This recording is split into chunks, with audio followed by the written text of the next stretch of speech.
মামনি মুরগি পায়খানা খায়? হ্যাঁ কি খায় দেখেছেন? পায়খানা যে পোকাগুলো হয় ওগুলো। এইবার মামনি ক্ষমা করো মা, মামনি মুরগি খায়, মুরগি পায়খানা খায়, অতএব মামনি পায়খানা খায়। এটাই লজিক, ন্যায় শাস্ত্রের কথা। এখন নির্বাচন মামনি করবে আগামী দিনগুলোতে মুরগি খাবে কিনা, নিজেই বিবেচনা করবেন। নির্বাচন হয়ে গেল, ভাগবত আসরে এসেছেন, গতকালকে আমি বলেছি আমি খারাপটাও বলবো ভালোটাও বলবো। নির্বাচন আপনাকে করতে হবে। আর যে সমস্ত প্রাণী পায়খানা খায়, এই রকম প্রাণী যদি মানুষ খায়, 12 বর্ষ, কত বছর মানে 12 বছর মামনি, এই যে হাত আছেন আপনার, এই 12 বর্ষ এই হাত দিয়ে আপনার গোবিন্দ পূজা হবে না, এই 12 বর্ষকাল আপনার গয়া ধামে পিণ্ডদান হবে না, এই 12 বর্ষকাল আপনার হাত দিয়ে পূজা পার্বণ হবে না।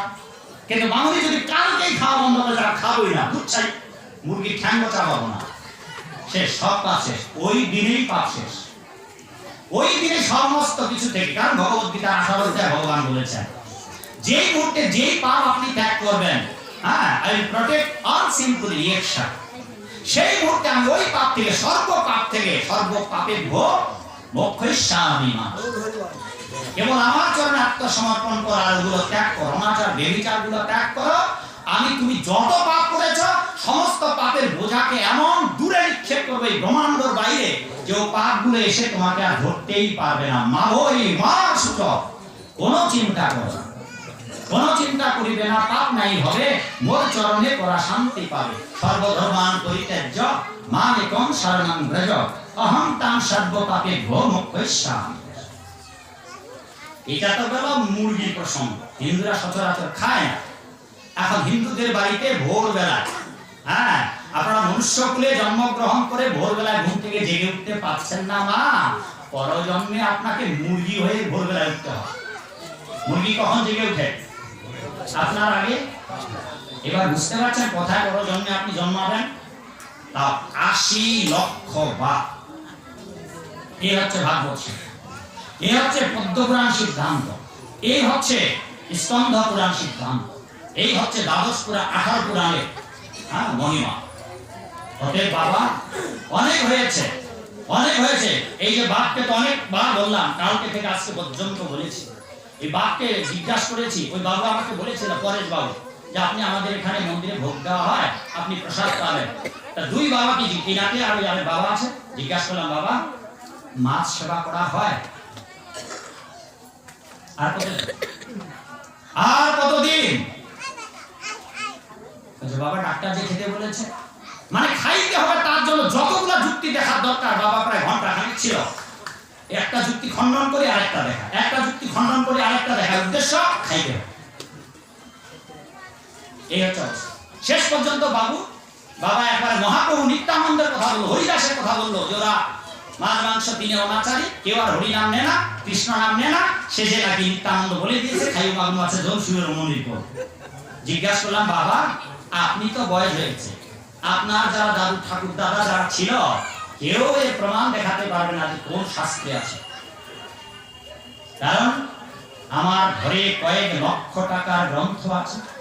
আপনি কোন সংগঠনের কথা বলবেন? বাংলাদেশের 7টি অর্গানাইজেশন নাম বলছি, যাদের সমস্ত অর্গানাইজেশন, সমস্ত সংগঠনের বই আমার কাছে আছে। 1 নম্বর লোকনাথ, 2 নম্বর হরিচাঁদ মতুয়া সম্প্রদায়, 3 নম্বর রামকৃষ্ণ, 4 নম্বর প্রণবানন্দ, 5 নম্বর নিগমানন্দ, 6 নম্বর রাম ঠাকুর, 7 নম্বর অনুকূল। তাদের যত বই আছে সব বই আমার ঘরে আছে। সুতরাং আপনাদের থেকে আমি 2 আঙ্গুল হলেও বেশি জানি, কারণ আমি তাদের দর্শন তন্ন তন্ন করে আমি 14খানা গ্রন্থ লিখেছি, আরো কয়েক ডজন গ্রন্থ লেখা বেরিয়েছে। সুতরাং বাবা আমাদের একটাই উদ্দেশ্য, আপনারা শুধু কৃষ্ণ নাম করুন, কেবল কৃষ্ণ নাম করুন। আর যত সব ভাগবতের আচার্যরা বলছেন, জগতের ধর্মের নামে যা কিছু চলে ভাগবত বলে তা পরিপূর্ণে ছলে, সব ঠকবাজ ধর্ম, সব 2 নম্বর। কেবল একমাত্র চৈতন্য যে কহে সেই মতো সাপ, বাকি সব ছাড়।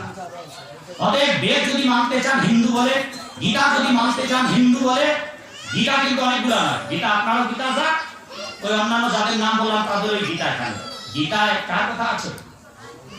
এত ভগবান বানালেন কেন আপনারা?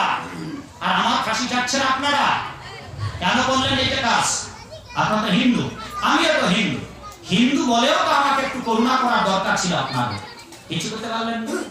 এ হচ্ছে দুর্ভাগ্য আমাদের জাতি, আমাদের জাতির দুর্ভাগ্য, হিন্দুদের দুর্ভাগ্য যে আমরা ভগবানকে ভুলে গেছি। এইবার বাবা যদি বলে মালা না করেন, একাদশী না করেন, স্বয়ং যমরাজ বললেন তাকে যমলোকে শাস্তি দিতে হবে। কেবল একটা শাস্তির কথা শুনুন, ক্ষমা করবেন। আপনারা মাছ মাংস খান, হাঁস মুরগি খান, ওইখানে দাড়ি পাল্লা নীতিতে আপনাকে ওজন দেওয়া হবে। তাও এই দুটো বইয়ের মধ্যে লেখা আছে। আর বলবেন এগুলো আমি লিখেছি? দেবর্ষি নারদ বলেছেন, ব্যাসদেব লিখেছেন, হ্যাঁ ব্যাসদেব বলেছেন এবং আচার্যরা বলেছেন। আপনি যদি ভগবানকে মানেন, আপনি যদি ব্যাসদেবকে মানেন, আপনি যদি নারদকে মানেন, চৈতন্য মহাপ্রভুকে মানেন, তাহলে তারা বলেছেন। এই যে একটা বই আছে, এই বইটা এখানে শ্লোক নাম্বার আছে, কোন কোন শাস্ত্রে কত কত নাম্বার। এই ছোট্ট একটা বই 250 টাকা মূল্য। এই বইটা পড়বেন, তাতে আপনার 1.5 লক্ষ টাকার বই হবে পড়া। এখানে যতগুলো বই আছে সব বইগুলা নিয়ে যদি প্রমাণ করতে চান, সব বইগুলা নিতে আপনার টাকা লাগবে 1.5 লক্ষ। কিনবেন এতগুলো বই? 1.5 লক্ষ টাকার বইয়ের প্রমাণ আপনারা মাত্র 250 টাকার বই পাবেন।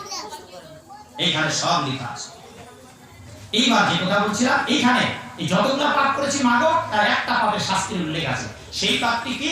যে আপনি যতগুলো মাছ মাংস খেয়েছেন, যা যা খাইছেন, সবগুলোর তালিকা দুজনের কাছে আছে। একজনের নাম জানেন আপনারা, চিত্রগুপ্ত, আরেকজন হচ্ছে বিচিত্রগুপ্ত। এরা হচ্ছে যমরাজের হেড ক্লার্ক। কোন দিন কত পোয়া কত কি মাছ মাংস খেয়েছেন সবগুলোর তালিকা বের করা হবে। চৈতন্য ভাগবত করলেই এগুলো জানতে পারবেন। এইবার আপনার ওজন দেওয়া হবে। আপনার দেহের ওজন হলো 1 মণ। আপনি 50 বা 100 বছর, মিলন বাবু হয়তো 100 বছর বাঁচলেন, 50 বছর হয়েছে বাবা, 48 আর মাত্র 2 বছর। এইবার 50 বছর যদি বয়স হয়, তারপরে 100 বছর যদি বয়স হয়, গাণিতিক হিসাবে আমি আপনাকে হিসাব করে দিতে পারি আপনার 50 বছরে কতগুলো পাপ হবে। এই গীতার আলোকে গাণিতিক হিসাব। জীবনে হাজার হাজার পাপ করেছি আমরা, হাজার হাজার পাপ করেছি। ফলে একটা পাপের শাস্তি কি? যে আপনি মাছ মাংস খেলেন বাবু, 100 বছর বাঁচলেন। আচ্ছা বাবা, যদি আপনি 100 বছর বাঁচেন আর আমাদের কথা যদি না শুনেন আর মাছ মাংস যদি খেতেই থাকেন, তবে কি গড়ে 5 মণ হবে না বাবা? হবে কি বাবা বলুন তো? বাবা আপনি, আপনার তো বয়স 80 নাকি 85? আচ্ছা গড়ে 5 মণ খাইছেন বাবা? খাইছেন নাকি কম? নাকি ভয় কমাতে চাচ্ছেন? হ্যাঁ, পালাবার পথ নাই জমাছে পিছে। ওইখানে খাতা কলম নিয়ে বসে আছে আর যমরাজকে ওই তালিকা দেওয়া হবে। যমরাজ নিজেও নিরীক্ষণ করবেন। কি যমরাজ চান না যে পৃথিবীর লোক নরকে যাক, তিনি আপনার শুধু পুণ্যগুলো হিসাব করবেন। যদি পুণ্য সংখ্যায় অথবা ভগবত কর্ম পুণ্য করেন, একটাও যদি ভগবত কর্ম করেন, তাই আপনার সমস্ত পাপ থেকে মৌকুফ হয়ে যাবে। যেমন এই যে আমাদের মতো যারা সাধু, আমি না সাধু হলাম না, ইস্কনে একটাও সাধু নেই, মনে করুন কেউ তো সাধু আছে। একজন যথার্থ কৃষ্ণ ভক্তকে যদি আপনি বাড়িতে শুধু রাত একটা রাখেন, মাগো একটা রাত বাড়িতে রাখেন, যমরাজ আপনাকে আপনার জীবনের তাবৎ পাপ থেকে মুক্ত করে দেবেন। এমন এক ডাক্তারের কাহিনী। অথচ বাবু দুঃখ করলো অবশ্য যে আমাদের ঘরেই আপনাকে রাখতে পারতাম। বলে না, এখানে তো আরামে আছে। অন্তত নিজেরা সাধু না হতে পারলেও কৃষ্ণ ভক্তদের বাড়িতে নিয়ে যাবেন। আপনারা তো মায়েরা কেউ বলেন নাই আমার বাড়িতে আসেন, অথচ আমার কাছে গিয়ে একটা ছোট্ট বাচ্চা যার নাম অথই আছে, এখানে অথই কই? অথই আসেনি? হ্যাঁ, চেনেন আপনারা অথইকে? ক্লাস 2 এ পড়ে। ও আমাকে গিয়ে বলতেছে, ও গেছে কার সঙ্গে? ওই যে আরেকটা ছেলে, ওর নাম রিদম। হ্যাঁ, রিদম আর অথই দুজনে গেছে। এরা সারাদিন কতবার গেছে, শেষে রিদম আবার অথইকে নিয়ে গেছে। আর অথই একবার বুড়ির মতো কথা বলতেছে, মানে কত জ্ঞানী সব বলতেছে। আর শেষে বলতেছে, আপনি আমাদের বাসায় যাবেন, চলুন আমি নিয়ে যাই। তোমাদের বাসায় কোথায়? ওইটুকু বাচ্চা আমাকে নিয়ে যেতে চাইল, অথচ মামনি তো বললো না যে আমাদের বাসায় যাবেন। একজন সাধুকে আশ্রয় দেবেন, পুরাণের কাহিনী আছে। এ সারা জীবন নরকে থাকবে। ও দূতগণ যমরাজ ডেকে বলে না না নরকে যাবে না। বলে কেন? যে আষাঢ়ের অন্ধকারে আমার এক গোবিন্দের ভক্ত বৃদ্ধ, সে চোখে চিনতে পারে নাই নিজের রাস্তা চিনতে না পারে ভুল করে পাপির বাড়িতে গিয়ে ঘুমিয়েছিল। এই পাপি তাকে একটা জায়গা দিয়েছিল, খাওয়ায় নেই, কেবল রাত্রি পালনের জন্য। এই সাধু বাবা বলেছিলেন কারণ ভোর হলেই, সকাল হলে, সূর্য উদয় হলে আমি আমার বাড়িতে যাওয়ার রাস্তা চিনে নেব, অতএব শুধু আপনি আমার বাড়িতে থাকবার জায়গা দিন। এই দাতা যিনি জীবনে একটা ভালো কাজ করে নাই, যমরাজ দেখলেন এইটি সবচেয়ে ভালো কল্যাণজনক পুণ্য কর্ম। সারা জীবন যে নরকে থাকবে তাকে সমস্ত পাপ থেকে ওই একটি রাত্রি ভগবানের ভক্তকে থাকবার জায়গা দেওয়ার ফলে সমস্ত পাপ থেকে তাকে মুক্ত করে দিলেন। এর থেকে আর কি চাই বলুন তো? এবার গলে মালা পরবেন না, একাদশী করবেন না, হ্যাঁ, যা ইচ্ছে তাই খাবেন, কৃষ্ণকে ভগবান মানবেন না, আরো ভগবান কৃষ্ণ বানাবেন। পরিণামটা কি হবে? আপনাকে ওজন দেওয়া হলো মামুনি, মামুনি তো মুরগি খায়, মামুনি 100 বছর বাঁচুক। এইবার মামুনি মরে গেল 100 বছর পর, নিয়ে গিয়ে মামুনির ওজন দেওয়া হলো, মিলন বাবুর ওজন দেওয়া হলো, ওজনে হলো 1 মণ। আর খাইছেন আপনি 5 মণ। দুটো অপশন, এই দুটো অপশন দেওয়া হবে। সব পাপের শাস্তির জায়গায় দুটো করে অপশন দেওয়া হবে।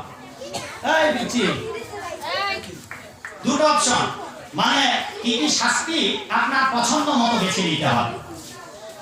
যমরাজ বলবেন এই যে মন্টু বাবু, আপনি বরগুনাতে থেকে 5 মণ মাংস মাছ মিলে খেয়েছেন, এখন আপনার জন্য দুটো অপশন। এক, আপনাকে আপনার নিজের মাংস কেটে কেটে ভক্ষণ করতে হবে 5 মণ, আপনার 1.5 মণ।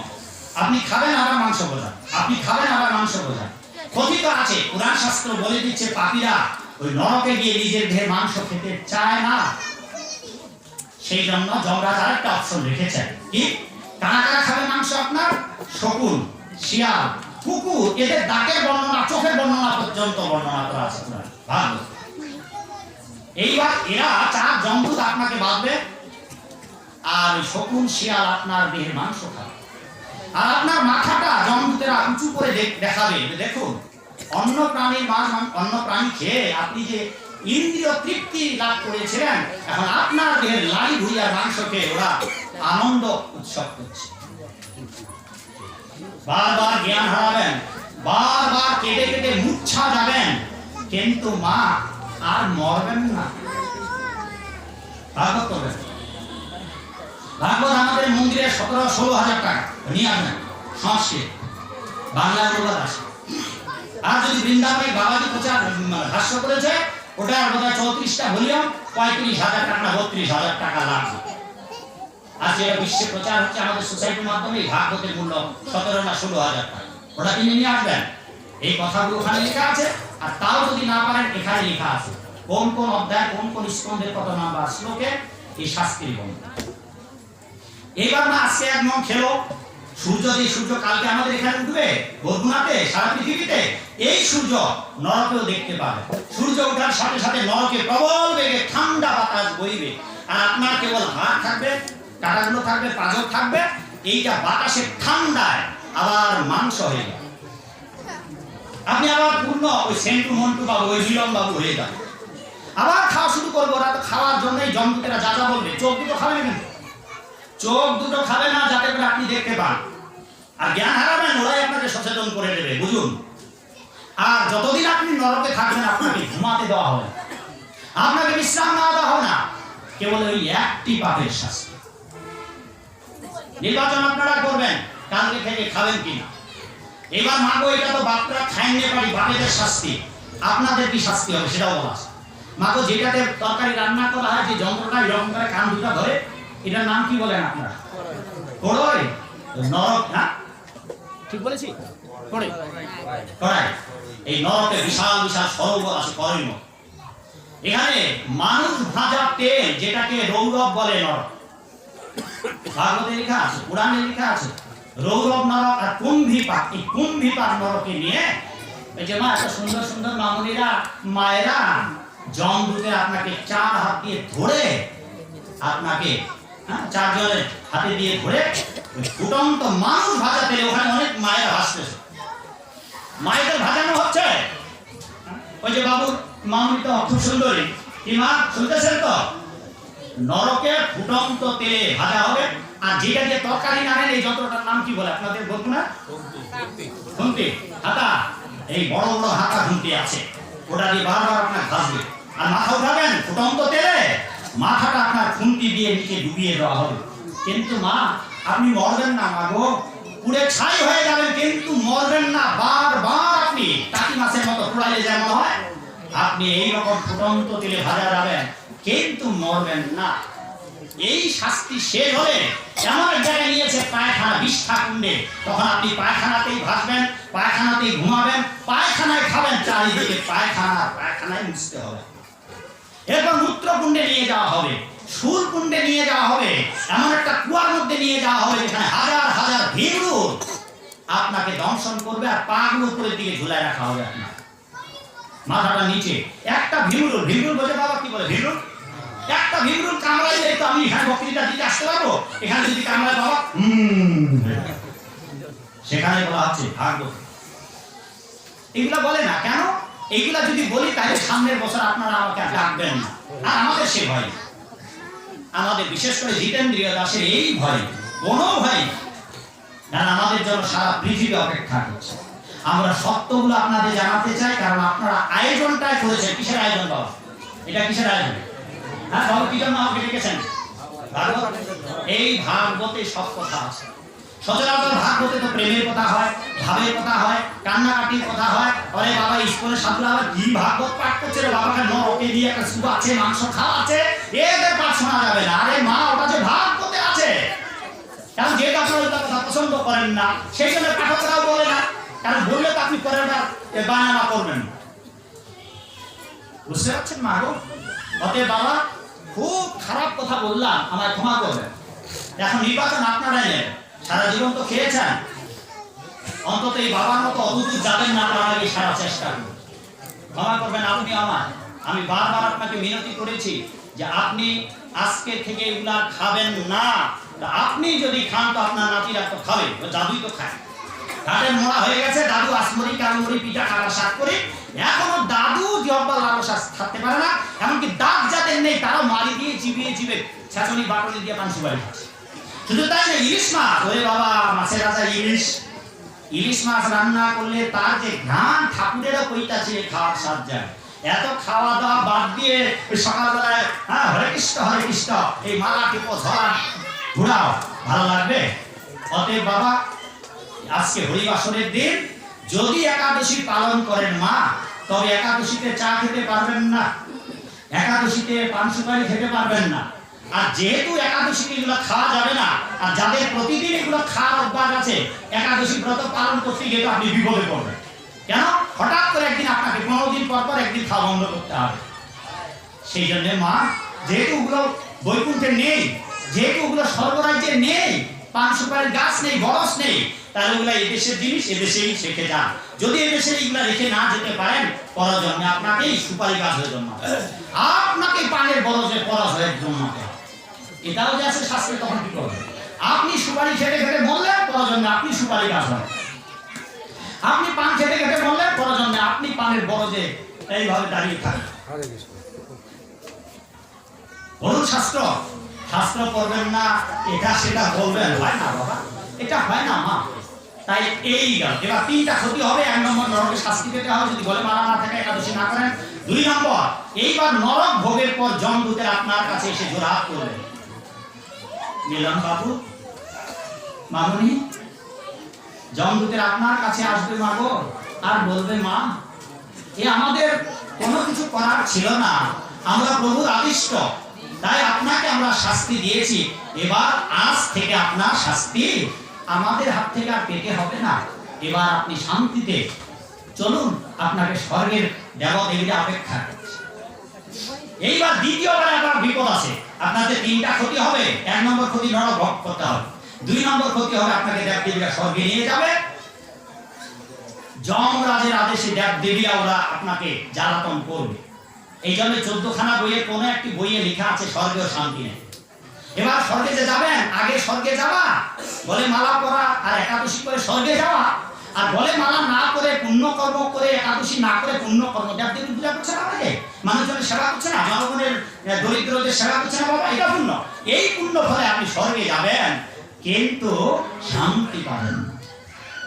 স্বর্গে যা যা আছে খাবার, দেবতারা তো পর্যাপ্ত খাইতে দেবে না, জল আছে ওটাও পর্যাপ্ত খাইতে পারবে না, তুলবেন হাত থেকে আঙুলের ফাঁক আপনি বন্ধ করতে পারবেন না, ফাঁক দিয়ে জল পড়ে যাবে।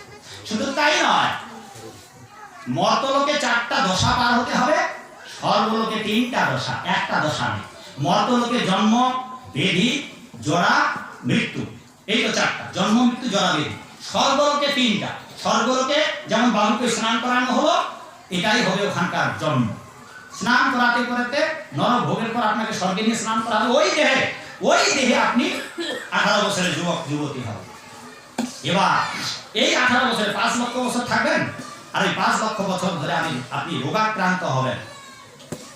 স্বর্গে সমস্ত দেবদেবীদের রোগ আছে, আপনি স্বর্গে যাবেন, সমস্ত দেবদেবীরা রোগগ্রস্ত। আপনারা জানেন কি চন্দ্রের কি রোগ আছে বাবা? চন্দ্রের আছে যক্ষার, দেবরাজ ইন্দ্রের আছে জলদম রোগ, আর আরেকজন কে জানো তার আছে, এটাকে কি বলেন আপনারা? বলবেন না? আচ্ছা, এই রোগ যদি হয় আমি বক্তৃতা দিতে পারবো? স্বর্গের দেবতাদের এই রোগ আছে। বেদ বাক্যে মানবের ভ্রান্তি একটা বই আছে, ওটা এখানে নেই। ওইখানে বেদের দৃষ্টান্ত দিয়ে বেদে উপনিষদের এইগুলো বর্ণনা আছে যে স্বর্গে তো শান্তি পাবেন না, ওখানে ফল খাবেন, স্বর্গে পেকে পেকে ফল আছে, গাছে ছুটাতে যাবেন আপনি ছুটাতে পারবেন, ফল ছিঁড়ে খাইতে পারবেন, অতএব স্বর্গেও শান্তি নেই। আর যিনি বিচার করবেন নরকে যিনি বিচারপতি পাপীদের পুণ্যকারীদের ভাগ করে দেবেন, কত বছর আপনি স্বর্গে থাকবেন, কত বছর নরকে থাকবেন, যিনি বিচারক ওনার রোগ আছে, স্বয়ং যমরাজ রোগগ্রস্ত। ভেবে দেখছেন তার কি রোগ বাবা? তার রোগ হচ্ছে একটা পদবৈকল্য রোগ, তার মানে যমরাজের একটা পা খাটো। আচ্ছা, একটা পা যদি খাটো হয় কেমন করে হাঁটবে? সেই যিনি বিচারপতি সেই ধর্মরাজ যমের পদবৈকল্য রোগ। ভেবে দেখছেন কোথায় কি শান্তি পাবেন? এই জন্যই শান্তির পথ কীর্তনীয় সদা কৃষ্ণ নাম। জ্ঞাতমান শান্তি বিচ্ছন্তি, যা গতকালকে বলেছি, একমাত্র কৃষ্ণ নামে। এই জন্মে পরজন্মে গোলক বৃন্দাবন, স্বর্গ আপনার বাড়ির কাছে। এই যে এটা পৃথিবীর উপরে আরেকটা লোক আছে, সেটি হচ্ছে, এটা হচ্ছে ভূ, পৃথিবীর উপরে ভুব, তার উপরে স্বর্গ, এর উপরে জন, তার উপরে তপ, তার উপরে মহ, তার উপরে সত্য ব্রহ্মলোক। এইভাবে উপরে 7টা, নিচে 7টা, অতল বিতল তলাতল রসাতল মহাতল পাতাল, 7 সাথে 14। এই 14টা নিয়ে একটা ব্রহ্মাণ্ড, এরকম অনন্ত কোটি ব্রহ্মাণ্ড আছে। আর সমস্ত ব্রহ্মাণ্ডের উপরে আছে বিরজা নদী, আর সমস্ত ব্রহ্মাণ্ডের উপরে বিরজা নদীর উপরে আছে বৈকুণ্ঠ। আমরা আপনাদের ওই জায়গায় নিতে এসেছি যেখানে গেলে আর আসতে হবে। নরকে যাওয়ার জন্য একটা নদী আছে মা, সেই নদীটার নাম আপনারা সবাই জানেন। নরকে যাওয়ার আগে একটা নদী পার হতে হবে যমরাজের বাড়িতে যাওয়ার সময়, সেই নদীটার নাম আপনারা জানেন? সেই নদীটার নাম বৈতরণী।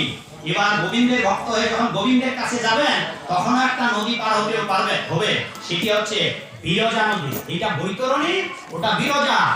এই বিরজা নদী জগতের কর্মী, জ্ঞানী, যোগী, ধ্যানী আর যত উপাসক আছে, কেউ বিরজা নদী পার হতে পারবে না, কারণ আপনাকে ওখানে যাওয়ার সুযোগ দেওয়া হবে একমাত্র গোবিন্দের ভক্তরা, নারায়ণের ভক্তরা ছাড়া, বিষ্ণুর ভক্তরা ছাড়া এই বিরজা নদী কেউ পার হতে পারবে না। অতএব মাগো, আমরা আপনাদের বিরজা নদী পার করতে নিতে এসেছি, নরকের বৈতরণী পার করবার জন্য নয়। নরকের বৈতরণী আপনাকে পার হওয়া লাগবে না, জম ছুতেই আপনার পার করে নিয়ে যাবে। বুঝতে পারবেন? তাহলে 1 নম্বর বলে মালা করুন, একাদশী করুন, তাদের ভালো এবং মন্দ। এই 3 নম্বর ক্ষতিটা কি হবে? 1 নম্বর ক্ষতি নরকের শাস্তি, 2 নম্বর ক্ষতি স্বর্গে সুখনায় রোগগ্রস্ত হবেন, 3 নম্বর ক্ষতিটা হবে স্বর্গে 5 লক্ষ বছর থাকবেন, খেয়ে দিয়ে সুখে দুঃখে থামবেন। দেবতারা আপনাকে সারাক্ষণ রথ চালাবে আপনাকে দিয়ে, দেবতারা ফুর্তি করে বেড়াবে, দেবরাজ ইন্দ্র সমস্ত দেবতারা ফুর্তি করে বেড়াবে, আর আপনাকে বানাবে রথের সারথি। এ বেদে আছে, উপনিষদ আছে, বৃহদারণ্য উপনিষদ। দেবতাদের পশুর মতো তারা কাজে লাগাবে, ফলে আপনি ধর্মাত্ম হবেন, বারবার ঘেমে যাবেন, তৃষ্ণা হয়ে জল খেতে চাইবেন। তা যা জল খেতে দেবে তা আপনার তৃপ্তি হবে না। এইভাবে এত লক্ষ বছর কাটাতে হবে। আর 3 নম্বর আপনার ক্ষতিটা হবে, এরপর মরে যাবেন স্বর্গে। মরে যাবার পর আর মানব কুলে জন্মাবেন না। এইবার আবার 84 লক্ষ প্রজাতির কাল চক্রে আপনি পতিত হবেন। হাতি হয়ে জন্মালেন, বাঘ হয়ে জন্মালেন, শকুন হয়ে জন্মালেন, শিকাল হয়ে জন্মাবেন। এইভাবে 80 লক্ষ জনম পরিভ্রমণের পর এখন যে বসে আছেন আমার সামনে, ভেবে দেখুন মা, এবার কি করবেন? যেন তেন প্রকারে ইদিগুদি কানাগলিতে ঢুকবেন, ধর্মের কানাগলিতে, আর মুখ দিয়ে যা ঢোকে তাই খাবেন, নাকি ভাগবতের কথা শুনবেন, বেদের কথা মানবেন? এই কলিযুগের যুব ধর্ম নিয়ে যে আপনারা 16 প্রহর, 32 প্রহর, 24 প্রহর, কত প্রহর? 24 প্রহর করবেন কি জন্য? নাকি নরকে যাওয়ার জন্য, স্বর্গে যাওয়ার জন্য, বৈকুণ্ঠে যাওয়ার জন্য? আর এই বৈকুণ্ঠে যাওয়ার জন্যই আপনাদের গলে মালা করতে হবে। 1 নম্বর, এই মালাগুলোর কালকে তো কয়েকজন ছিলেন, অনেকে জানেন না, এই বোধহয় 20খানা মতো মালা আছে, শেষ হয়ে যাবে 20 জনের। এই মালাগুলো আমাদের মন্দিরে 120 টাকা করে দেওয়া হয়, 80 টাকা করে। এই মালাগুলো আমরা এখানে 60 টাকা করে নিতে পারবো। 1 নম্বর মালা করুন। 2 নম্বর একাদশী করুন। স্বয়ং পাণ্ডবেরা একাদশী করেছিলেন। এইবার একাদশী যেহেতু আজকে আপনারা অনেকজন আছেন মাগো, এই একাদশী সম্বন্ধে একটা ছোট্ট গল্প বলুন। বাবা, জীবাত্মা পরমাত্মা ওগুলা করে জানেন? সাধিতে সাধিতে যবে প্রেমাঙ্কুর হবে, সাধ্য সাধন তত্ত্ব বুঝিবে সে তবে। যে মন, বুদ্ধি, অহংকার, জীবাত্মা, পরমাত্মা, এগুলো আর উপরের ধাপে প্রাইমারিটাকে পাস করুন। ঠিক আছে? প্রসাব করে জল নিন, পায়খানা করে স্নান করুন, অভ্যাস করুন ভোরবেলায় জেগে ওঠা, আর বলে মালা করুন, একাদশী করুন। 3 নম্বর জপমালায় জপ করুন। এই জপমালা এক ভদ্রলোক সামনে বসে খুব তর্ক করছিল কোনো এক অনুষ্ঠান। আমার অনেককে অনলাইনে বক্তৃতা শুনে, নিজে আমি বক্তৃতা ছাড়ি না, অন্যজনে যারা যেখানে ভিডিও করে যায়, যেমন বাবু এখানে আসছে, তারা ছেড়ে দেয়। একজন ভদ্রলোক সামনে বসে যে আপনাদের মতো মালা টানা টানি আমরা এসব বিশ্বাস করি না। কি বলবেন বাবা বলুন তো? শিক্ষিত লোক, শিক্ষিত লোক, এই জগতে অনেক এমন শিক্ষিত লোক আছে যাদের কেরানিগিরি করার ক্ষমতা আমার নেই। এমন মানুষ যদি এইরকম বলে, বলুন তো আমরা কোথায় যাই? এইবার বললাম, আপনি বলছেন মালা টালা টানার দরকার নাই। ভগবান যে নারায়ণ বৈকুণ্ঠে বসে আছেন বাবা। আচ্ছা, নারায়ণের পাশে কে আছে মা? বাম দিকে ওই মহিলা কে? লক্ষ্মী দেবী। ওই লক্ষ্মী দেবীর হাতেও জপমালায় জপ করেন। কি জপ করেন? আমরা তো বেলের কাষ্ঠে, তুলসীর কাষ্ঠে অথবা নিম কাষ্ঠে জপমালায় হরে কৃষ্ণ কৃষ্ণ কৃষ্ণ হরে হরে, হরে রাম রাম রাম হরে হরে জপ করি। এবার মা লক্ষ্মী দেবী কি জপ করেন? মা লক্ষ্মী দেবীও এই নামেই জপ করেন, ওম নমো ভগবতে আর এই হরে কৃষ্ণ মহামন্ত্র। এইবার আমাদের মালাটা বলেছি 3 কাষ্ঠে, তুলসী, বেল, নিম। সচরাচর যারা মাস্টার সেবা করেন মা বাবা, তাদের আমরা তুলসীর কাষ্ঠ দিতে চাই না। অন্তত তারা অভ্যাসটা করুক, ধীরে ধীরে পাপ ক্ষয় হোক, তারা বেলের কাষ্ঠে, নিমের কাষ্ঠেই জপ করুন। এইভাবে করুন। এবার মা লক্ষ্মী কোন মালা জপ করেন? মা লক্ষ্মীর জপমালাটা কি দিয়ে তৈরি? এটাও শাস্ত্রে লেখা আছে। এই যে 6খানা বইয়ের কথা বলেছি, এই কোনখানা বইয়ে তুলসী দেব মা লক্ষ্মী যে জপমালা জপ করেন, মা লক্ষ্মী দেবীর জপমালাটা স্বর্ণর গুটিকা দিয়ে তৈরি। কারণ মা তো ধনের অধিষ্ঠাত্রী, ঐশ্বর্যের অধিষ্ঠাত্রী, তাই মালাটা, মায়ের মালাটা গাঁথানো স্বর্ণ গুটিকা দিয়ে। স্বর্ণ গুটিকা দিয়ে বৈকুণ্ঠে ওই নারায়ণের পদসেবা কে পতির পদসেবাও করেন, আবার জপ করেন। জানেন মা লক্ষ্মীর কয়খানা হাত? ওই নারায়ণীর কয়খানা হাত মাগো? একখান হাতে জপ করেন, একখান হাতে মঙ্গল সন্তানদের আশীর্বাদ, জগতে যারা তার ভক্ত তাদের আশীর্বাদ করেন, হ্যাঁ, 2 হাতে প্রভু সেবা করেন, আর 1 হাতে ভগবানের এই জপমালায় জপ করেন।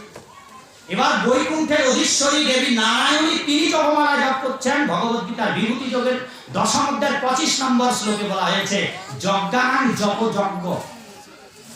বাড়িতে মিলিয়ে রাখবেন, ভগবত গীতা 10ম অধ্যায়ের বিভূতি যোগের 25 নম্বর শ্লোকে সমস্ত যজ্ঞের মধ্যে জপ যজ্ঞ শ্রেষ্ঠ, তাই বৈকুণ্ঠেশ্বরী নারায়ণী লক্ষ্মী দেবীও জপমালায় জপ করছেন।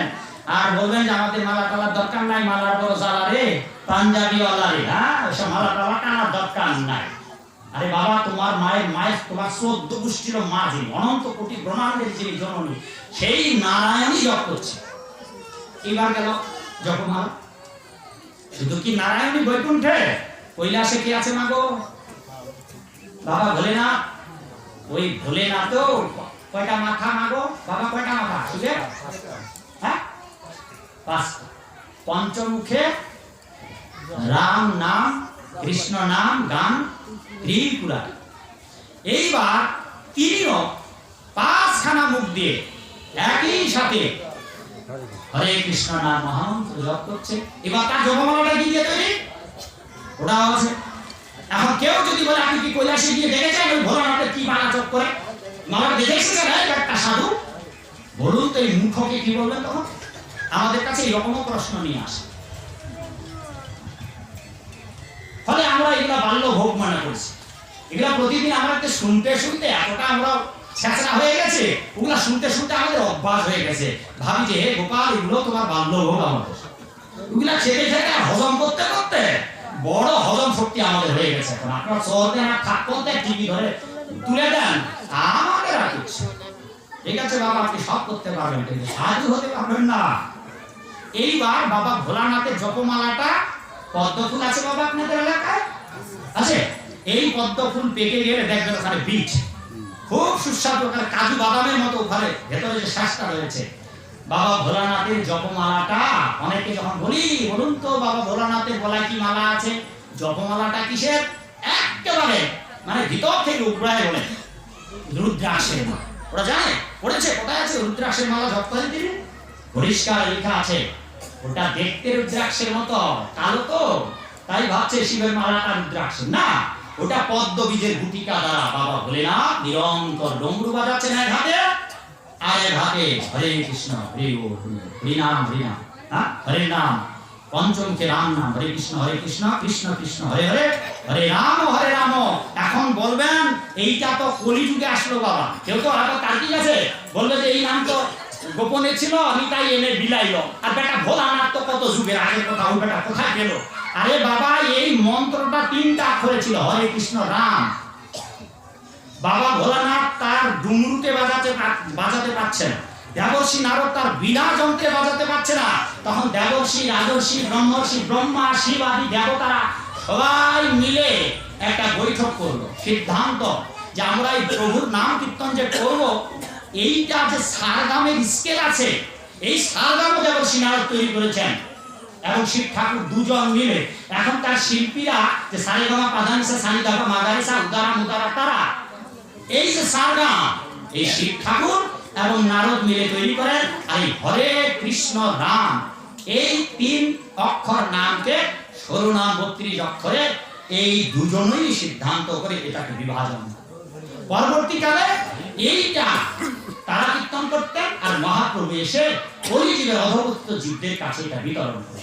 অতএব কেউ যদি বলে এটা কলিযুগের উপরে আগে ছিল না, আগে ছিল, ওরাই বিভাজন করেছে। তাই ওরা ওই সময় যেহেতু ওরা ডমরুতে বাজাতে পারছে না, ওইটু হরে কৃষ্ণ রাম করে তার মান লয় যে রাগিনীর সুরে এটা গাওয়া যাবে না। এই জন্য 16 নাম 32 অক্ষরে এটাকে যাতে করে সুর দিয়ে, তাল দিয়ে, মান দিয়ে, লয় দিয়ে গাওয়া যায়, তাই ব্রহ্মা, শিব, প্রভু বিষ্ণু নিজের নামের সুর মূর্ছনার জন্য অনুমোদন করলেন। নারদ মুনি সেই নাম বিভাজন ঘটিয়ে তারা কীর্তন করতে লাগলেন। আর আপনি বলছেন আমি আমার মতো করে বলবো না, এই নাম নয়, আরো নাম আছে, এই নাম নিয়ে যাবে ওই নামের কাছে, সব বাজে। যে নামের কথা তোমরা বলছো বাছা ধর, ওই নাম শাস্ত্রে কথাও নেই, ওটা তোমার গুরু, তোমার বাপ শব্দ গোষ্ঠী জানে, শাস্ত্রে। সুতরাং বাবা শাস্ত্রে যা আছে তা মানা যাবে। ওই যে বাবুকে বিকালবেলা একটা যুক্তি দেখালাম যে একজন আসামি, ওই আসামির বাদী বিবাদী থাকে বাবা, 2 জনের লোক। মামুনি চলে যাচ্ছ মা? ওই মামুনি, মা চলে যাচ্ছেন? দাঁড়ান আমার কথা শুনুন। ওই মা শোনো, দাঁড়াও, নাইলে কিন্তু অভিশাপ দেবো সাধু মানুষের। হ্যাঁ তোমাদের ডাকছি আর তোমরা চলে যাচ্ছ। হ্যাঁ? আমি জানি না তোমরা কিসে পড়ো। আমার ঘরে 3 কন্যা আছে, একটা বিশ্ববিদ্যালয় ঢাকা বিশ্ববিদ্যালয়ে পড়ে, একটা দিনাজপুরে পড়ে, একটা ঢাকায় পড়ে, দুটো ঢাকা। বসো মা বসো, বাড়িতে যাবে। বাড়ি কত দূর মা? দূরে? মা বলো দূরে বাড়ি কাছে? পালাচ্ছ কেন? কি হবু জামাই কি মেসেজ লিখছে নাকি? এই ভাগ কথা ত্যাগ কর, ক্ষমা করো মা। 3 কন্যা, আর যদি এমনি কোনো কিছু কাজ থাকে তাহলে কিন্তু বাড়িতে ঘুমানোর জন্য যাবে না, কারণ তোমাদের মতো বয়সে। কিসে পড়ো তুমি? কিসে পড়ো বলে মালামা? কিসে পড়ো? হ্যাঁ 6। তুমি ইন্টার সেকেন্ড ইয়ার। আচ্ছা, তুমি যখন ইন্টার সেকেন্ড ইয়ারে, আমি ইন্টারে আমি একজন বক্তা তোমাদের মতো বয়সে। আর আমরা এই সুযোগ পাইনি। তোমরা তো ভাগ্যবান যে তোমরা এই ভাগবত আসলে শুনতে পাচ্ছ। কিন্তু আমরা কি করেছি? আমরা 2 ভাই মুসলমান ভাইদের ওয়াজ মাহফিলে গিয়ে ঘন্টার পর ঘন্টা হুজুরের বক্তৃতা শুনতাম। কেন? সনাতনীদের কারো ভাগবত অনুষ্ঠান ধর্মসভা হতো না। মঠ আছে, মন্দির আছে, সৎসঙ্গ বিহার আছে, এরা কেউ ভগবানের কথা বলতো না। তারা তাদের নিজের কথা বলতো। ফলে আমরা 2 ভাই গিয়ে মুসলমান ভাইদের ওয়াজ মাহফিলে শুনতাম। এটা হচ্ছে আমাদের জাতির দুর্ভাগ্য। বাংলাদেশে যখন 1987 সালে বাংলাদেশে ইসকন প্রতিষ্ঠা হয়, 1978 সালে, তখন ইসকন নাম বলা হতো না, চৈতন্য সাংস্কৃতিক সংঘ। কারণ তখন এই দেশে ইসকন প্রচার করা যেত না, বারবার আমাদের অ্যারেস্ট করা হতো। আপনাদের তো অ্যারেস্ট করা হয়, আর এখনো আমাদের ভক্ত আছে বন্দী অবস্থায়। কই সাধারণ লোককে তো বন্দী করা হচ্ছে না, বারবার আমাদের কারাগারে যেতে হয়েছে। আমরা সেই মানুষ যাদের ধুতির কাছা খুলে দিয়েছে, যাদের টিকি ধরে ঘুরে দিয়েছে, হ্যাঁ, বারবার ঢাকা শহরে। তখনও আমরা ঢাকা রাজপথে, যেদিন আমরা প্রথম জন্মাষ্টমীতে মিছিল বের করলাম, সেই দিনে আমাদের 7 জনের মাথা ফাটিয়ে দেওয়া হলো, একজন স্পট ডেড। এই ইতিহাস তো আপনারা জানেন না, দুঃখ তো আমাদের বেশি। আপনারা তো গ্রাম বাংলায় থাকেন, তখন তো জেলাও হয়নি আপনাদের। এটা তখন 9টা জেলা ছিল না 18টা? বাবা প্রথম দিকে কয়টা জেলা ছিল? 19টা জেলা ছিল। তার পরবর্তীতে এসে 64টা জেলা হলো। তখনও আমরা ঢাকা রাজপথে। আমাদের অনেক কষ্ট। আমাদের এই বাংলাদেশে কোনো হিন্দু থাকবার জায়গা দেয়নি। এটার গোড়াপত্তন আমি আপনাদের যদি বলি খুব আনন্দ পাবেন বুঝি। কোন হিন্দু আমাদের থাকতে দেয়নি। আমরা মুসলমান হুজুরের বাড়িতে ছিলাম 78 সাল থেকে 92 পর্যন্ত, না 98 পর্যন্ত, 99, 98, 99 পর্যন্ত মুসলমানের বাড়িতে ছিলাম। ভেবে দেখছেন এই বাংলার কি দুর্গতি আমাদের? সেইটা ছিল তেজকুনিপাড়া থানগেটে, তেজকুনিপাড়া থানার অপোজিটে। আজও বাসাটির নাম্বার আমার মনে আছে, 61 নম্বর বাসায়। যিনি ভারতে গিয়ে দেখেছেন না, এই ভদ্রলোক বলেছেন আমাদের বাংলাদেশে আপনাদের ধর্মের প্রচার নেই, তাই আপনারা আসুন। তখন স্বাধীনতা সংগ্রামের পর 75-এ আমার গুরু মহারাজ দেশে আসছিলেন, হ্যাঁ, তারপর পুশব্যাক 75-এ শেখ সাহেব ওই সময় তো নাকি, তারপর 76, 77, 78 গুরু মহারাজ বারবার আসছেন, বারবার পুশব্যাক করা হতো। এই হচ্ছে করুণ ইতিহাস। পরে এই ভদ্রলোক বললেন যে আমি আমার জায়গা দেব, আপনারা আসুন, আপনাদের হিন্দু ধর্মের প্রচার বাংলাদেশে নেই। তারপরে এই ভদ্রলোক ওনার পুরো বাড়ি আমাদের দেন, তার সামনের বিল্ডিং গুলো, বড় বাড়ি তো, সামনের বিল্ডিং গুলো তার আছে। পরে আমরা ওখানে 98 সাল পর্যন্ত, 78 থেকে 98 সাল পর্যন্ত ওখানে থাকি। এরপর এখন যেখানে আমাদের মন্দির, এটা ওয়াইতে, এটা 100 বছরের পুরনো, ওইটা কোন রকম করে কৃপা করে কমিটির ভক্তরা তখন আমাদের দিয়ে দেন। এই হলো বাংলাদেশে আমাদের থাকবার প্রথম জায়গা।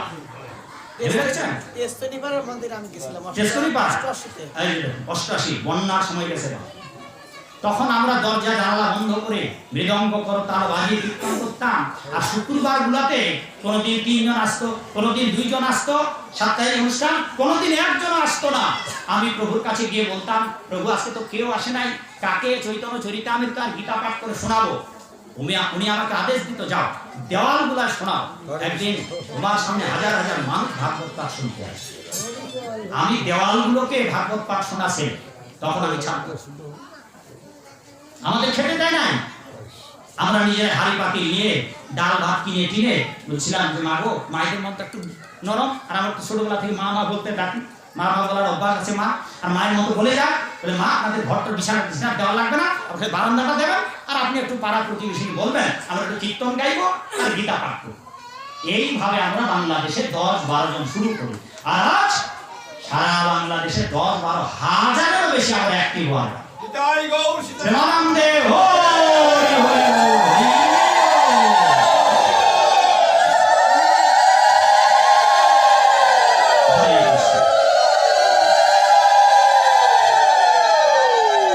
কারণ এখানকার অনেক হিন্দু, বাংলাদেশের অনেক হিন্দু চায়নি যেখানে গৌড়ের বাণী প্রচার হোক, কৃষ্ণের বাণী প্রচার হোক। কারণ এরা জানে কৃষ্ণের বাণী প্রচার হলে আমাদের আর ব্যবসা চলবে না, ফলে আমরা তাদের শত্রু। তাই আমরা সবাই বাসরে ভালো নইলে মনের কারো বুঝবে না রে। আপনি যেই মতের সেই পথের হন, আসুন আসুন, আমরা আপনাকে আলিঙ্গন করতে সচেষ্ট। শুধু এই মাত্র ভিক্ষা দিন যে কৃষ্ণ বলুন, কৃষ্ণ বল, সঙ্গে চলো, এই মাত্র ভিক্ষা চাই, আমাদের আর কিছু লাগবে। আপনি শুধু কৃষ্ণ নাম করুন। আমারে কিনিয়া লহ ভজ গৌর হরি। ভক্তিগুণের ঠাকুর বলেছেন, যদি তোমরা এক জনকের কৃষ্ণ ভক্ত হতে পারো, আমি প্রতিজ্ঞা করছি তোমার বাড়ির কুকুর হয়ে আমি জনম জনম তোমার বাড়ি পাহারা দেব, কিন্তু তুমি তবু কৃষ্ণ ভক্ত হও। এই মাত্র আমাদের ভিক্ষা মাগো। আমাদের জীবনের ব্রত, আপনাদের কাউকে নরকে যেতে দিতে চাই না। তাই যা আপনারা দুর্পথে আছেন, কৃষ্ণ নাম করুন, বলে মালা করুন, একাদশী করুন। চলুন, বারবার ভুলে যাচ্ছি, এক মহিষী নারী, পৃথিবীতে তিনি বড় দানবীর ছিলেন। এইটা একাদশী মাহাত্ম্য করলেই আপনারা এই নারীর কথা জানতে পারবেন। এই নারীর নাম এই মুহূর্তে আমি মাথায় আনতে পারছি না, অনেকক্ষণ ধরে চেষ্টা করছি। এই মহিষী নারী এতটাই দান করেছিলেন যে তার দানবদের কথা বৈকুণ্ঠ পর্যন্ত গড়িয়ে গেছে। এদিকে দেবর্ষী নারদ সব জায়গায় প্রচার করছেন ভারত ভূমিকা পবিত্র নারী, যিনি দানবীর, যে যা চাইছে তাকে তাই বিতরণ করছে। একদিন ভগবান দেবর্ষী নারদের কাছে এই কথা শুনে, ভগবান তো জানেনই, কিন্তু একটা লীলা জগতে প্রচার করবেন, তাই দেবর্ষী নারদের কথা মতো একদিন মর্তলোকে এলেন প্রভু নারায়ণ। আর নারায়ণ এসে তিনি কাপালিকে রূপ ধারণ করেন। কাপালিক বোঝেন বাবা আপনারা? কাপালিক মানে যারা কপালে সিঁদুর দেন, এই লাল পোশাক পরে, রক্ত বস্ত্র ধারণ করে, কিংভূতি মাতার যাদের চেহারা। এরা কখনো শ্মশানে থাকে, কখনো মায়ের মন্দিরে যায়, কখনো বম বম বম বম বম বম বলে, কখনো বা জয় মা কালী, কখনো বা তলোয়ার নিয়ে ঘুরে বেড়ায়, খান্ডা নিয়ে ঘুরে বেড়ায়, কখনো বা ত্রিশূল নিয়ে ঘুরে বেড়ায়, কিংভূতি মাতা। কখনো বা এখানে সিঁদুর দেয়, গাড়ি সিঁদুর দেয়, কখনো বা এই দিক দিয়ে সিঁদুর দেয়। হ্যাঁ, এখন এই হচ্ছে কাপা। এবার ভগবান কি করেছেন, ওই মহিষী নারীকে পরীক্ষা করবার জন্য কাপালিকে রূপ ধারণ করেছেন। আচ্ছা বাবা, লাউ পেকে গেলে যে বাকলটা, এটাকে কি বলে? এটা দিয়ে যে একতারা বানায়, ডুকডুকি বানায়, বাকলটাকে কি বলেন বাবা? খোল, খোলা, লাউয়ের খোলা, শুকনা। আমাদের ওইদিকে বলে এটাকে বস। আচ্ছা বুঝছেন, যেটা দিয়ে বাকলটা দিয়ে যে একতারা বাজায় বা ডুকডুকি, এইরকম একখানা লাউয়ের বাকল, শুকনা লাউয়ের বাকল নিয়ে এই ভগবান নারায়ণ কাপালিকে রূপ ধারণ করে ওই দানবীর নারীর কাছে গিয়েছেন। ভিক্ষাং দেহি, ভিক্ষাং দেহি, ভিক্ষাং দেহি। যে জগতের সারা ভারতবর্ষের মানুষকে দান করতে করতে ত্রিভুবন খ্যাত একজন দানবীর নারী স্বয়ং ভগবান যেদিন গেলেন, উনি কি করলেন, এত বড় কিম্ভূত কিমাকার চেহারা দেখে এই দানের কথা এই মহিলার মাথা খারাপ হয়ে গেল। বেটা, তোমাকে আমি দান দেবো? হ্যাঁ, কি সব একখানা নিয়ে আইছে, খন্ডা মন্ডা একটা ভাঙ্গা। আরে আমি হচ্ছে বড় দানি, আর আমার কাছে এখানে একটা তুচ্ছ একটা জিনিস নিয়ে এসেছে। পাশে একটা বড় একটা ঢেলা ছিল মা মাটি, ওই ঢেলাটা দিয়ে দিছে ভগবানের ভান্ডে। কিছুকাল পরে মহিষী নারী পুণ্য সঞ্চয় করে স্বর্গলোকে গেল। স্বর্গলোকে গিয়ে অতুল বৈভব, দেবরাজ ইন্দ্রের কি বৈভব, তার থেকে অতুল বৈভব। স্বর্গের যিনি রাজা, তার থেকেও মাগো, ওই মা আমাদের সরকারের শোনো মা, মা তোমরা বাড়িতে না গেলে কি তোমাদের বকবে নাকি? কি জন্য যাচ্ছিল তোমরা তিনজন? এমনি এমনি যাচ্ছিল, বাইরে গিয়ে আবার আসবা, গেলে না কেন? না না না না, যাও যাও, ঘুরে আসো, যাও যাও যাও। এইরকম যদি ঘুরে আসে, আমি তো বলেছি তোমরা পালাচ্ছ না, তোমরা তো পালালে তো কলঙ্ক হবে মা, সেজন্য আমি পালাতে দিই। তোমরা যাবে, আবার আসবে, অসুবিধা নেই, যাবে উঠবে আসবে, কিন্তু বাড়ি যাবে, ঠিক আছে? আর যারা সব প্রসাদ পেয়ে যাবে। কি বাবু, সবার জন্য প্রসাদের ব্যবস্থা আছে তো? কোথায় গেল মিলে? হ্যাঁ বাবু, সবার জন্য প্রসাদ। জয় মহাপ্রসাদ কি, হরে কৃষ্ণ হরে কৃষ্ণ হরে কৃষ্ণ। প্রসাদ না নিয়ে যাবেন না। সেই বিকাল থেকে এবং গতকাল থেকে এই বাবুরা, প্রসেনজিৎ, তারপর ওই যে পরেশ বাবু, তারপর যা যা আছে, তারপর কিনা বিচিত্র বাবু, সবাই খালি বাজার টাজার করতে করতে একেবারে হুলুস থুলুস। সবার জন্য আয়োজন। আর প্রসাদ নাম শুনে যদি মুখে জল টল আসে মাগো আমার মতো, তাইলে একটু ঢোক গিলুন। কারণ এই জন্যেই এখন কিন্তু প্রসাদ দেওয়া হবে না, যতক্ষণ না আমি কথা বলা এবং আমার সময় শেষ হচ্ছে ততক্ষণ পর্যন্ত একটু ঢোক টোক গিলে অপেক্ষা করুন। আর চলুন আমরা বৈকুণ্ঠ নিয়ে যাই আপনাদের ধীরে ধীরে, যদি আপনারা যেতে চান।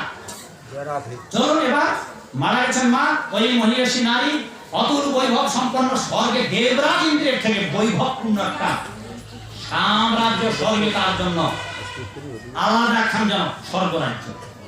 এইবার দুর্ভাগ্যটা হলো কি গো মা, সব আছে শীতাতপ নিয়ন্ত্রিত ঘর বাড়ি যা কিছু, হ্যাঁ, ময়ূরের কেকার ভ্রমরের গুঞ্জন, বাগান পুষ্প সমাহিত সরোবর, নদীর কুলুকুলু ধ্বনি, মানে বিনোদনের চিত্ত বিনোদনের জন্য যা যা দরকার বাবা মাগো এমন স্বর্গরাজ্যে সব পেলেন, কিন্তু একটা জিনিস নেই সেখানে। কি নেই গো মা? খাবার নেই। কে বললেন বাবা?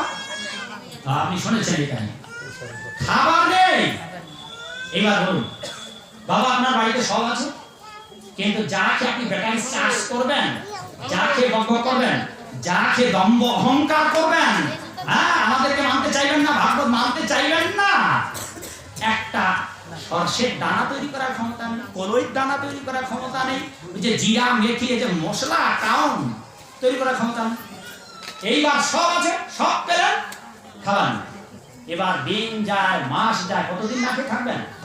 কতদিন না খেয়ে থাকবেন? এবার অদ্ভুত অবস্থায় কাঁদতে কাঁদতে এই মহিষী নারী এত দান দক্ষিণা করলো, সব পেল, কিন্তু খাবার নেই মাগো। এবার আবার তিনি তপস্যায় বসলেন। স্বর্গেতে আবার আলাদা বিদ্যা দিয়ে ডাকতে হবে প্রভুকে। ওটাও লেখা আছে আমার কোনো একটা বই। স্বর্গেতে এই জগতে যদি কৃষ্ণ নাম মহামন্ত্র করে ভগবানকে ডাকতে না পারেন, তাইলে স্বর্গ সুখে যদি ভগবানকে ভুলে যান, তাহলে আবার পৃথিবীতে আসতে হবে।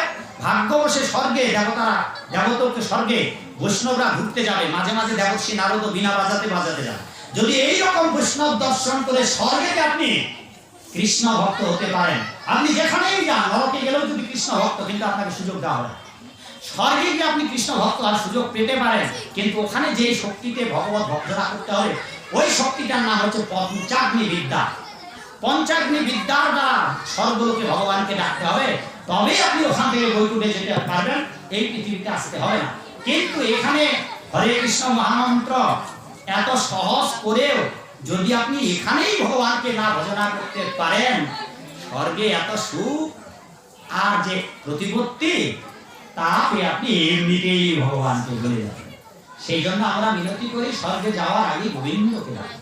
চলুন বাবা, এইভাবে তপস্যা করতে লাগলেন। অভুক্ত অবস্থায় তপস্যা করতে করতে ভগবানকে ডাকতে লাগলেন। ওম নমো ভগবতে। ভাগ্যবশত ভগবানকে যেহেতু মৃত্তিকা দিয়েছিলেন কাকে মা? মাটির ভান্ডে, মানে লাউয়ের ভান্ডে কাকে দিয়েছিলেন? ভগবানকে দিয়েছিলেন। তো কি দিয়েছিলেন? মাটি। এই স্বীকৃতি বলে তিনি ওম নমো ভগবতে বাসুদেবায় প্রভু নারায়ণের তপস্যা করতে লাগলেন। আর প্রভু নারায়ণ তো কৃপাময়, তিনি ভাবলেন আমারই তো ডাকছে, এখন এতদিন না ডাকেনি, দিয়েছিল তো ঢেলা, যাই এবার। ভগবান নারায়ণ সন্তুষ্ট হয়ে এলেন স্বর্গে, দেবরাজ ইন্দ্রলোক। সোজা চলে গেলেন ওই মহিষীর প্রাসাদে গিয়ে, না, যেখানে তপস্যা করেছিল সেখানে। তপস্যার থেকে প্রভু নারায়ণ তাকে স্পর্শ করে তুললেন।